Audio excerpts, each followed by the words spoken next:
because it was something that I couldn't get past until I found out what it was and that there are tools for dealing with it.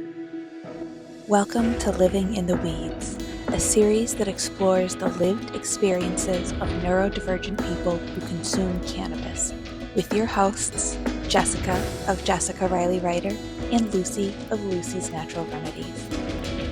Today's guest is Jamila Hogan, aka The Real JayMills. Jay is a cannabis entrepreneur, content creator, educator, author, and community organizer. So hi, Jay. Thank you so much for joining us today to talk about cannabis and neurodivergency. Tell us a little bit about yourself. Well, I'm a native Washingtonian, a Gemini. So I feel like that's what kind of took a while for me to accept that I needed help, because it's like, do I, or am I just a Gemini? You know, the Geminiing out here. I'm an air sign. You gotta let me fly. I have a cannabis education company. I'm heavy on advocacy through apparel. And I host a biannual retreat for women, a safe space for us to recollect ourselves and reclaim our royal rights. I love it. I've been on this retreat, and I'm going again in January. It was absolutely life-changing.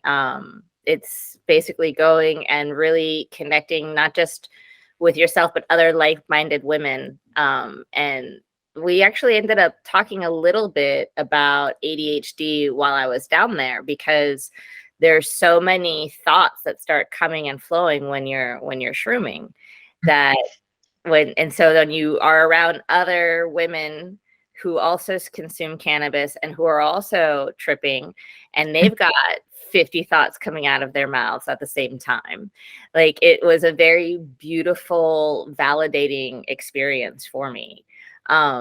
So tell us a little bit about your neurodivergence journey. Like, are you officially diagnosed? Are you what we like to use the term peer reviewed here, which Jess came up with, which I think is fantastic. I like that. My journey started actually with my son. He's 10 now, but when he was 6, we started going to therapy. He had some heavy things happen in his little life. And in being with the therapist who diagnosed him, I was like, I think I got this too. So it was kind of 2-for-1 therapy. And so finally the therapist was like, I'm a child therapist, and maybe you should get your own time and your own therapist, because you might need it. You're checking the boxes. You're checking all the boxes. Yeah, checking all the boxes. I was like, you know what? I'll just stop asking questions and inserting myself. I'll let my son have his time and maybe apply what is happening to him and some of these things to myself. So, shout outs to making to-do lists and celebrating small achievements all along the way, and a lot of really great things that I learned that work for not just the child, but I'm an eternal child. I think we all have a child inside of us, especially with the ADD. We're still in touch with that childlike nature. So that's so interesting. I wonder how many mothers that's true for, that have struggled, that have coped, that have made it work. And then once their child comes around and their child gets diagnosed, they say, oh, we have a lot of parallels here. We have a lot of similarities here. My child gave me the answer I didn't know I was missing. Yeah. That happened in reverse for me with my mom, right? Because I was diagnosed 2 summers ago, and I came home and I was telling my mom, I said, there's this thing called object permanence that is something that really impacts the neurodivergent community. And I thought personally that it was because I was smoking too much weed, right? That's why I was forgetting things, that the typical, stereotype that they had of the forgetful stoner, that I was living and breathing it, right? And like, it would extend to things like forgetting the vegetables that I had bought from the grocery store because they were in the vegetable drawer. And I would open up the refrigerator, not see it, not remember that I had bought the vegetables, and they would go bad. And that in turn, I would personalize, right? I was like, okay, not only am I forgetful, right? But I can't be an adult. And I told my mom that, and she's like, oh, that's just us. I'm like, no. No, but yes. Yes, it is us. Like, but that's not okay. Right? But it's not normal. Yeah. Did your mom accept a diagnosis? Did she go further with that? No, I think she's accepted that there are certain characteristics, but I know for me, I don't know if you went through this journey with your diagnosis where what you thought were personality traits, right? Like, are you a Gemini or are you ADHD, right? And so it was like, oh no, that's just how we are. That's just how I am. I'm like, no, there's actually tools in the world for this to help us not forget the vegetable, the vegetables in the vegetable drawer, to not go to the grocery store for that one item that you need and get everything but that one item, right? Like that, I mean, we've all done that. Like, but yeah, that's crazy that you Am I a Gemini or is it bipolar? We don't know. Right? Is it manic depression or is it two personalities? Right? Or for me, was it manic depression or is it neurodivergency, and I'm shaming myself for not fitting into a neurotypical world, right? Like I would not see my friends with their to-do list, and if I saw them with a to-do list, I was like, they're on top of things. I couldn't, like it. I would never look at it as something as like I needed help and therefore that's okay. I would look at it as I needed help and there's something wrong with me and I'm going to be depressed and anxious about it. So like, yeah, like, is it manic depression or is it just neurospiciness? Like that's trying to fit into this, this square peg into this round world. Like it's not going to happen necessarily. But that's cool. So what were some of the things that with a therapist that you were like, was it object permanence stuff? Was it time blindness? Was it, for me, I'm naming all the things that are for me, right? Time blindness, object permanence, emotional regulation, rejection, sensitivity, dysphoria. Like what were the ones that you're like, wait a second, this isn't just my personality. This is something that there are tools out there that can help me. Executive dysfunction. Yeah. The inability task completion. Oh man, those two, I'm really resonating on them so much. Because it was something that I couldn't get past until I found out what it was and that there are tools for dealing with it. And that I'm, like you said, is it manic depression or is it you dealing with the circumstances of your neurodivergent spiciness and feeling like a failure because you spent the whole day doom scrolling instead of cleaning up like you said you were going to do, or you had this whole list of things you were going to do and then you started this, realized you couldn't do this until you did that, and then you half did that and remember that you got to come back to do that, and you did nothing. None of the things were actually accomplished. The clothes are still in the washer machine. You got to start it for a third time, and you've completed all the side quests, but the main quest is still like not being done. You did find a notebook, right? And you started a poem, and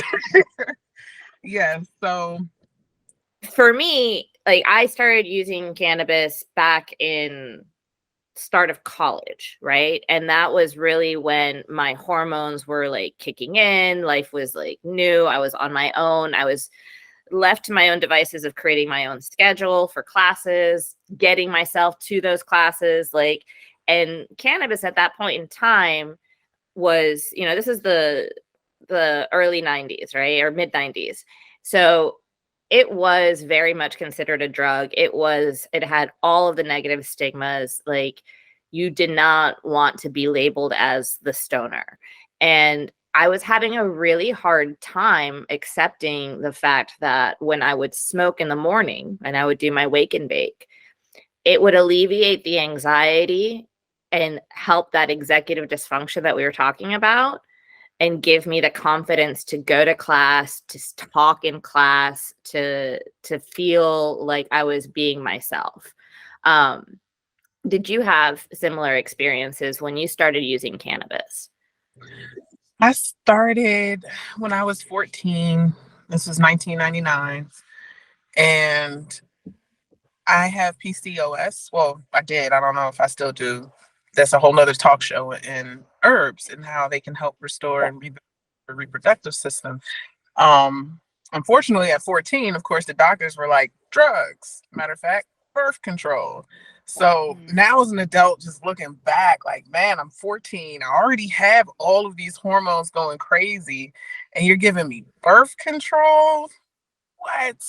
The mood swings were just crazy. I remember crying and not even knowing why. I was so angry and so frustrated, like, or getting or blowing up over something that was really small. And afterwards, looking back, like, man, it was not that big of a deal. Why did I kirk out like that? And then I just wait. And it just balanced my emotions. People think I'm just like so zen, and it's like, actually, I'm so high. That's what's happening there. Just balance. I was definitely known as the stoner in high school for those reasons, but I also did outstandingly well on tests, and I was on It's Academic, and I got the second highest score in the SAT in my state, and I forgot my calculator, and I was high when I took it. So yeah, that's what I'm talking about. Successful stoners. That's what I'm talking about. Yes, there's weed helped, and then also, but now knowing about the ADHD and all these different things, it's like, man, so like you said, it's not the forgetful because I'm a stoner. The forgetfulness started way before that. It was well known within my family. I was not the one to remember things unless it was a number. For whatever reason, I have a photographic memory for numbers. But yes, the emotional balance, patience, and focus that cannabis gave me is why I pretty much continue to use every day up until now. Yeah, I would often later on in life, when I would hang out with, certain people, I love my family, but I think sometimes, family can be stressful. And I would say, I'm going to go regulate my mood real quick. Let me go check my mood, which basically meant I was going to go around the corner and hit my one hitter and try to regulate my mood. And exactly what you're talking about in terms of like things that felt like so enraging in the moment, and then afterwards realizing that that was fine. I think when it comes to like with neurodivergency, like, we really don't take into consideration how much things like diet, exercise, and sensory stimulation can impact your emotional regulation, right? And so with cannabis, and it's hard, right? It is expensive to eat healthy. It is expensive to take time from work to go and exercise 3 to 5 times a week. People don't have that time or that luxury, right? And so what do the neurodivergents like you and I and Jess, what is left to us, right? We can take pharmaceuticals, and some that works for some people, and everybody is going to be different. I like to look at things a little bit more on a plant side, just because my personal experience with pharmaceuticals ended up being a horrible roller coaster. So we were always treating the symptoms. We weren't treating the root. The root was the ADHD. The root was I get very sensitive to stimulus, right? I feel rejection and emotions more strongly than others. And I've been using cannabis unknowingly to regulate all of that. And when I was diagnosed, they're like, okay, let's try prescriptions instead. And this is by no means, I don't want anybody to interpret that I think that prescription in pharmaceuticals are wrong. There's a chance that I'll go back at some point and say, you know what, I can't keep running. I can't do all the exercise. Give me the pills, right? But what happened in that moment was I was taking the Ritalin. I was getting high. I was getting sleepy because in my opinion, the THC concentrations are too high now. So I was, what I thought was drinking a rosé, I was taking shots of like Everclear, getting sleepy, taking Ritalin again, spiraling up. And it was just like this yo-yo back and forth all day long. And yeah, that took its toll. Yeah, I didn't go to a grown-up doctor, so I was never prescribed. I just have friends who were like, try this. You have a big day coming up. You need to focus. Try this one. And the good side of it was the focus that I found. Like my to-do list was done and there was no distracting me. I was getting it done. And I was just blown away by my productivity and the inability for me to be distracted as I'm cleaning up. Like normally, you find the cleaning up is like the worst thing because I, find a project I half did. Now I got to finish doing it, find a coloring book. Wait, color break. I'm squirrel. I'm so easily distracted. But this was just, nope. This is the pile for your stuff. This is the pile for his stuff. And we're folding. And when we're done folding, then we're organizing. And now we're done organizing and we're sweeping. And I was just like, even my family noticed that I paused so I could cook dinner and I'm cooking and I'm cleaning at the same time. I was just like, who is this? You are in an amazing mood today. What? I wanted to tell her it's drugs, but then it's, 1:00 in the morning. I'm like, I need to go to sleep. And my mom's like, get out of my room. Why are you still folding? It's time to go to bed. And I could not turn it off. It never turned off. It lasted for so long. And then the crash afterwards, when it finally finished its half-life and all that, it was like I couldn't do anything. It felt like the crash after E-pill, or I've never done coke before, but I asked the friend, I was like, I imagine, is this what cocaine is like? So it's all up and then it's down? Because if that's what these drugs are, it feels like it's trying to set me up to always take them or have it to where I'm not gonna be as good as I was without them before I started taking them. Is that an experience that you all have had with? I did have that experience. It was an amazing, like you said, the organization, the energy felt great, but the crash was something that was incomparable. Like it was just like incomparable to anything. Like my eyes would start to droop. Like my boyfriend would be like, oh, it's 3:30, must be time for your afternoon pill because you're falling asleep. Like it became that regular, right? Yeah.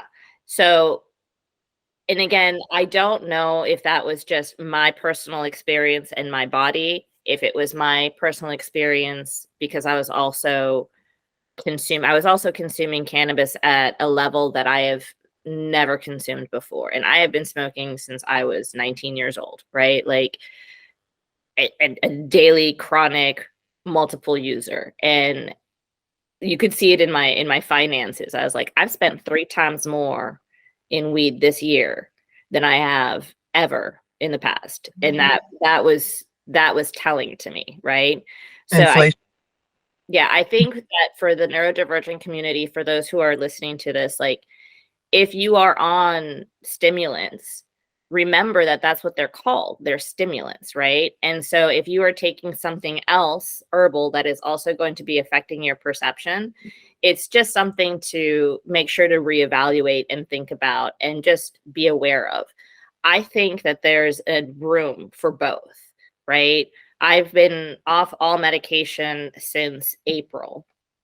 And coming into these winter months, I got to be honest, I'm a little nervous as to how things are going to go, because I do get seasonal depressive, seasonal affective disorder, right?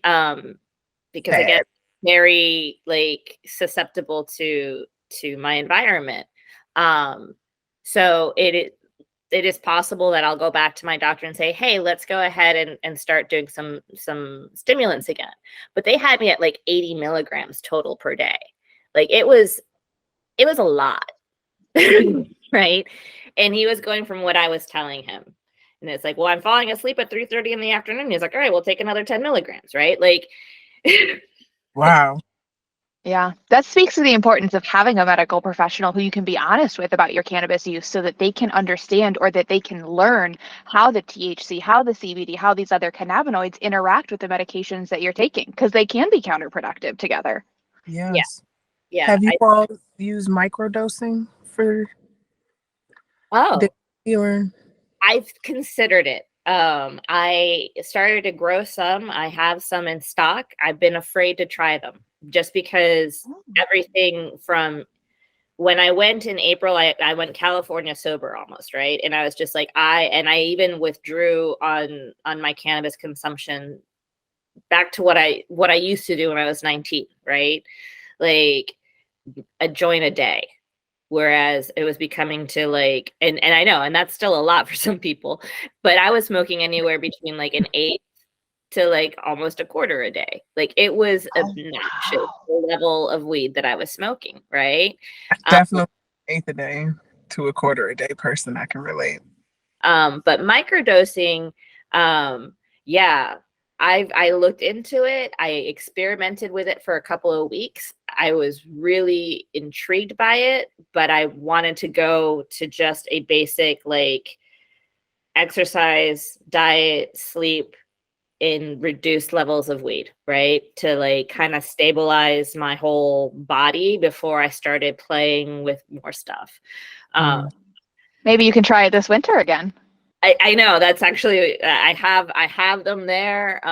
We have a friend in common, Julia, who has tried them, and she's like, "You have a gift for this." I'm like, "It's really you stick them in the closet and you grow them. It's really not to grow shrooms." Like, yeah, you spray them with water, you wrap the bag up, and you walk away. Like, really not that. There's like I've grown cannabis, and cannabis I feel definitely is like there's an art form to it, right? You know, like how you're gonna scrog it, how you're gonna be able to like time the lights. Are you checking for all of the bugs, looking at the colors of the terpenes to see are they completely cloudy yet? Do you want us to have a stronger indica feel to it? All of that. It's an art form, and maybe it's an art form for somebody else to grow shrooms, but in my experience, it was very hands off.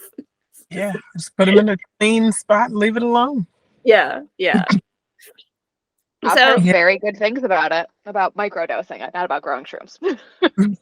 So I've tried it, but I haven't been consistent with like a whole 30 days to really look at it.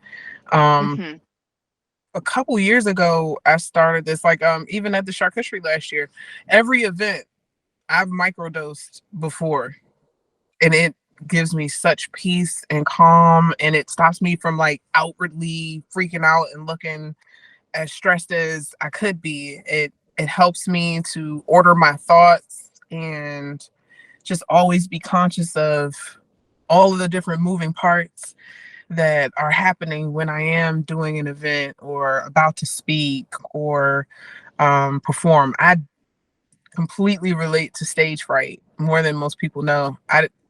Someone had to point out I was having an anxiety attack before COVID. So this is like 4 years ago.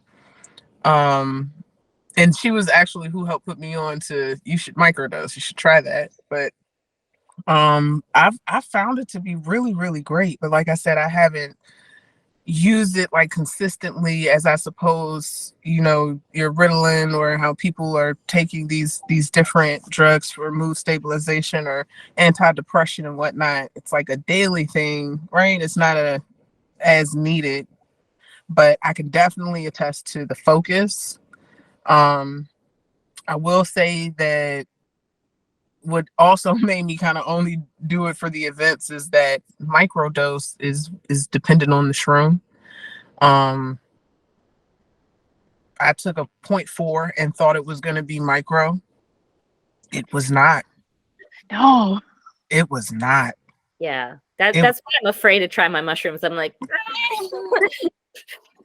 watch my walls turn into lace today. I don't know. Like, if this is where the stuff starts getting swifty with your eyes, I was right here. I was right here. I was, whoa. So it's like, okay, lesson learned. Micro needs to be less than 0.4. We're talking about 0.2 to be safe. 0.1, 0.2, 0.25. I have a friend who makes them, and he homogenizes everything, blends it up, dries it out, homogenizes it, and puts it into capsules. So it's dosed every time. I would love to learn more about that. Yeah. Sure. If I had it in capsules easily like that, I think I would, try it. A real quick shout out to the fact that it does help with dementia. And I've been giving it to someone very dear to me who was showing all the signs. It was quite terrifying to see them losing their mind like this. And it was a last resort. I don't think I can ever tell her that I was sneaking it into her tea, but her memory is back. Her memory back and her energy up, and she thinks it's lion's mane and ashwagandha, but it is a mushroom. It's just not for me. And I've noticed that it's not so much THC or CBD that's necessarily helping me. Like, I do like mixing a 1-to-1 THC CBD, right? No. We'll talk about the terpenes in a minute. But it was the CBG. And like, I know Luan, our friend, is always praising, CBG, and shout out to Oso Stribbles. She's fantastic.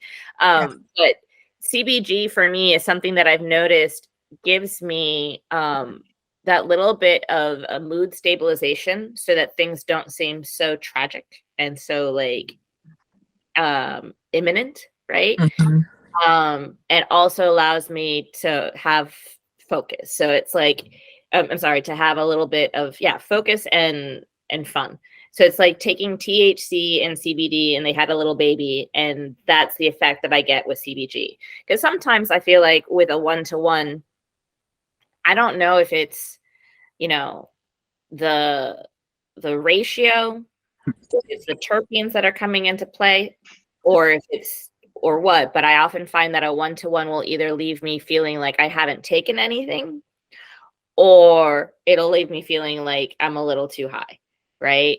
And so I prefer sometimes a 2-to-1 where it's a CBD to THC ratio.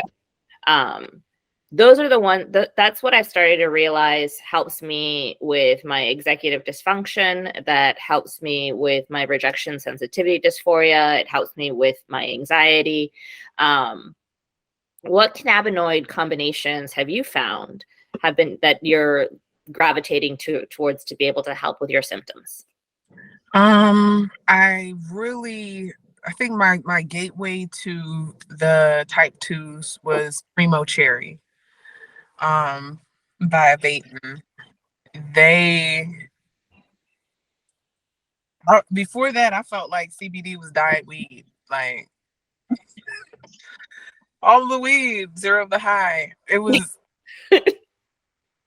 I just didn't get it. Like, I could feel the difference as I was smoking it.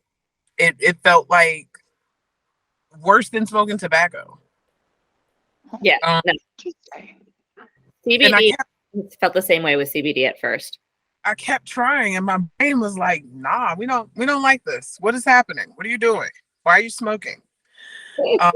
But those blends, oh man! After Primo, then I was just I haven't found a type 2 that I didn't like.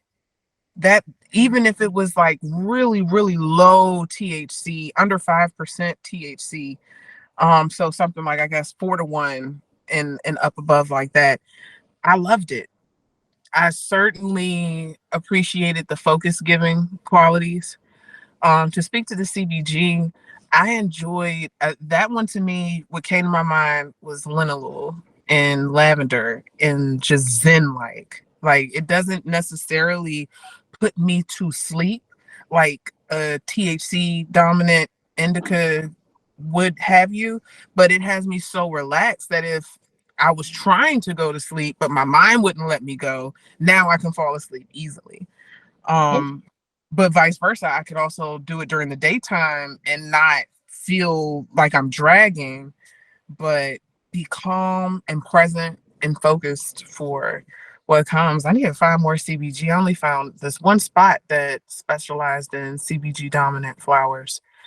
Primo Cherry, I think, is a really good strain for neurodivergence. It's something that is, particular here to the DC area, but when you look at it, it's got CBG in it. And so that allows you, even if it doesn't have to be a lot, is what I've noticed. Just having a little bit in there creates a little bit of stability, a little bit of groundedness in me. And I attribute that to the CBG. Now we were talking about terpenes. So terpenes is, that's our favorite subject over here too. So I love that shirt. It's awesome. What terpenes have you found work for you and which ones don't necessarily work for you? The one I don't like is terpenes. I love that one. It doesn't love me. Okay. What happens with you with shout outs to Trainwreck, shout outs to AK-47, but terpenylene turns me into a space cadet. I'm no good. The words are floating in my brain like I'm the typical stoner with that as the dominant terpene. Okay, I should step back and say that I like that strain because it gives me that like that is my I'm gonna go have fun terpene. Yeah, if I don't need to use my brain, sure. Yeah. All the way down. I mentioned it before. Linalool, it's the purple. I love that. Shout outs to Romulan, shout outs to the White Widow, shout outs to anything that has that lavender going on up in it. Everybody loves caryophyllene. That's that gas right there. That caryophyllene, myrcene, limonene blend right there. That's that runs the cake-a-lotto profile. That's what I call it, because all of them, it's just file that over there with those. We love those. Osamine. Oh man, I love osamine. I love how it just opens up my mind, my nasal passages. Shout out to pinene. Oh my goodness, that's my wake and bake. Yes, pinene in the morning. So makes me want to mountain air. Just take a deep breath of that pinene. It's feeling good. Yes.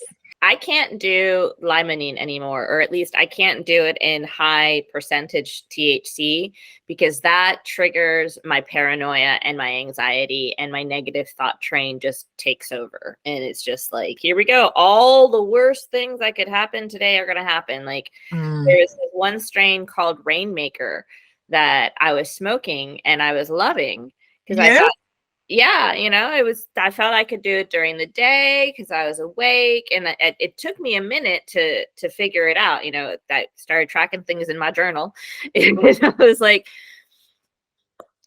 there's a common thread here on the bad days, and it's when I've been smoking this limonene. And so like I've had to eat completely, like I remember I had just bought an eighth of like Lemon Crush or something like that. I gave it away. I was like, just nope, don't want it. Not gonna keep this in the house because this is just gonna like, put me in a really bad space mentally.